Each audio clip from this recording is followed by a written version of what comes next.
Dernière chose qu'on va voir dans cette vidéo, ce sont d'abord les impressions. Donc pour réaliser mon impression de mon plan de détail ici, du repère 1 qui est ici, je vais créer une nouvelle feuille à partir, par exemple,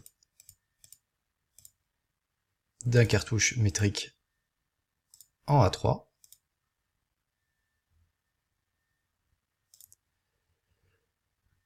Et je vais glisser mon repère 1 sur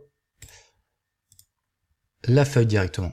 Alors ici, on voit qu'il y a repère 1 qui est noté, donc on pourra évidemment, si on le souhaite, le renommer, puisqu'il reprend le nom exact de la coupe 1, repère 1 ici. Donc ça, je peux facilement le renommer pour changer ici le nom de la coupe de détail.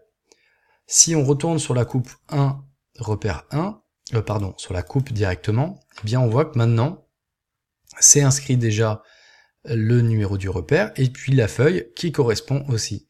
Ça c'est important d'avoir et de situer le repère par rapport au plan, à l'ensemble du plan. Maintenant on va voir comment créer ici des lignes de repère. Donc la première chose à faire, c'est d'abord d'écrire et de rédiger le texte qu'on souhaite avoir. Donc le texte que je veux créer, par exemple ici, par exemple acrotère, eh bien cette note ici textuelle qu'on a là, eh bien je vais pouvoir lui ajouter des lignes de repère à gauche ou à droite et en arc de cercle. Donc ici je vais choisir par exemple quelque chose d'assez droit et je vais directement pouvoir repérer l'acrotère ici très facilement. Je peux changer beaucoup de paramètres là-dessus. Évidemment, je vais pouvoir modifier donc la taille du texte.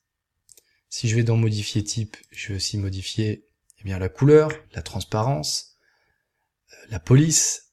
Voilà, là ici j'ai énormément de modifications. Je peux aussi changer la flèche, si je veux une flèche plus fermée ou plus ouverte, ça va modifier évidemment la flèche ici. Je peux, si je veux, créer un texte et puis directement cliquer ici sur segment. Ça aura pour effet, avant d'écrire mon texte, de situer la ligne de repère et après d'écrire le texte. Donc ça c'est une façon plus rapide de créer une ligne de repère plutôt que d'écrire, plutôt de rédiger le texte et puis ensuite venir accrocher une ligne de repère. Donc là, même chose, je vais faire non, mais ça sera exactement le même principe. Je pourrais, dans les modifications d'occurrence ou de type, venir ici améliorer et puis surtout définir les différents paramètres, la hauteur de texte, mais aussi la taille de la flèche, etc., etc.